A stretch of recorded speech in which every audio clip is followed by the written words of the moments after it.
They refused $50 million for their land. So, this happened. Welcome back, Charlie here. Sometimes new construction projects mean homeowners are forced to move. But these homeowners stood up to companies, politicians, and billionaires by refusing to move out, leading to some very bizarre houses. First, we have to look at Edith Macefield. In 2006, Edith Macefield turned down $1 million for her tiny house. She had lived in the Seattle home all of her life, but a 5-story commercial development was planned around her house. The company building the new development wanted to buy Edith's house, but no matter how much money they offered her, she refused. She refused to move out, so the commercial development had to be built around her house. Edith remained in the house until 2008 when she passed away. In 2009, Disney tied balloons to the roof of her house. This was a promotion for the movie Up. It said that Edith's house was the inspiration behind Up. Over a decade later, Edith's house is still in the same location today. Next, we have to look at Tako Chaito.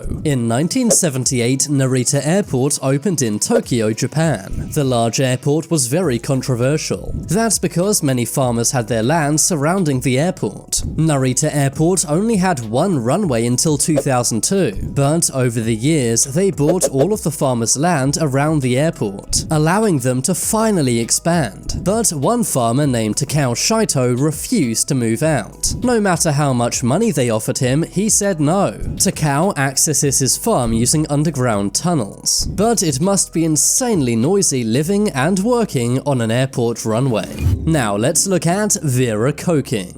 In 1961, Vera Koking and her husband bought this property in New Jersey. It was supposed to be their summer home, but a few years later, billionaire Bob Guccione wanted to build a hotel casino on their land. He offered Vera Koking millions of dollars, but every time she said no. So instead, Bob Guccione began building the hotel casino around her house. But during construction, Bob Guccione ran out of money, meaning that Vera Koking's house was surrounded by ugly scaffolding. That was until 1993 when Donald Trump tried to buy the house. He wanted to expand his nearby Trump casino and build a parking lot for limos on the land. But once again, Vera Koking said no. Trump's legal team tried to force Vera Koking out of the house, but Vera Koking took Trump and the government to court and won. Vera Koking continued to live in the house until 2010. Next, we have to look at nail houses. In China, many big developments are happening all the time. Usually the government buy people's houses and then demolish them to build new ones. But some stubborn homeowners refuse, leading to all of the houses surrounding theirs being knocked down. The ones left over are called nail houses. That's because the houses look like nails sticking up out of the ground. The government tries to pay them lots of money to move, but if homeowners refuse, the government plays dirty. They cut power lines and water supplies to the houses, and even dig moats around some nail houses. They do this to try and force the people out. But despite all of this, some of the most stubborn homeowners simply refuse to ever move out. Next, we have to look at this Roadhouse. In 2003, a new road was to be built in Shanghai, China.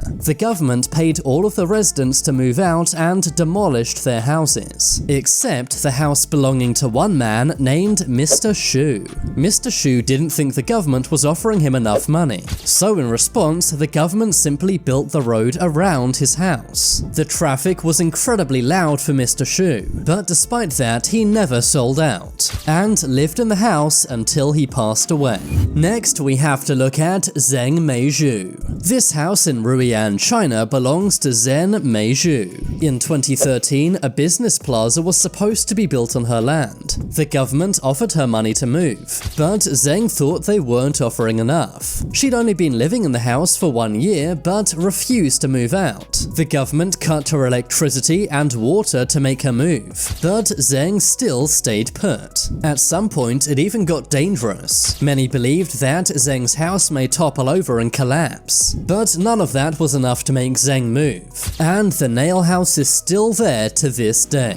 Next, we have to look at this half house. In 1957, a development company began buying all of the houses on St. Patrick's Street, Toronto, Canada. Everyone was selling until they got to house 54 and a half. The house was already split into two. One half of the house sold, but the other half refused. So developers carefully took down half of the house, leaving this half house ever since. The bizarre half house is still occupied today and has become somewhat famous in Toronto. Next, we have to look at Mary Kirk. Mary Kirk bought her house in Manhattan, New York when things weren't so expensive. But over the years, her road became one of the most expensive in the world. Developers wanted to build luxury apartment blocks on her land, but despite all of the money they offered, Mary refused to move. So developers sandwiched Mary's house in between two massive apartment buildings. It's said Mary's house is worth 8 figures today.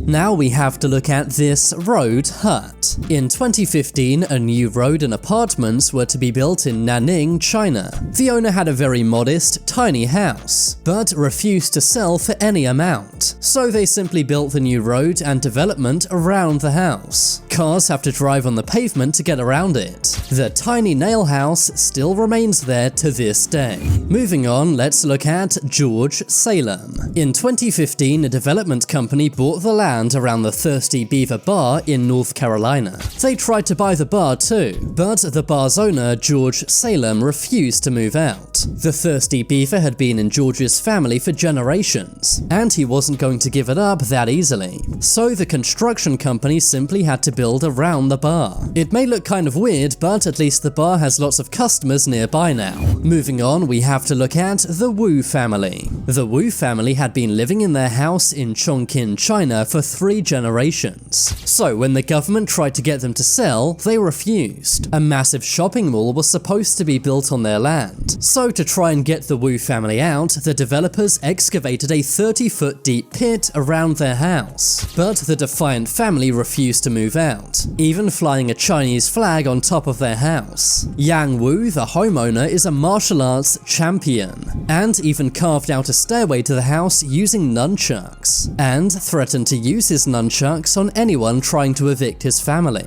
But eventually the Wu family reached a settlement and moved out in 2007. Next, let's look at this ring road house. In Zhejiang, China, a big ring road highway was supposed to be built. The only problem was 3 families living there refused to move out. So instead, the ring road simply had to go around their houses. The ring road means their houses have a 360 view of traffic at all times. Finally, let's look at Lo Baogen.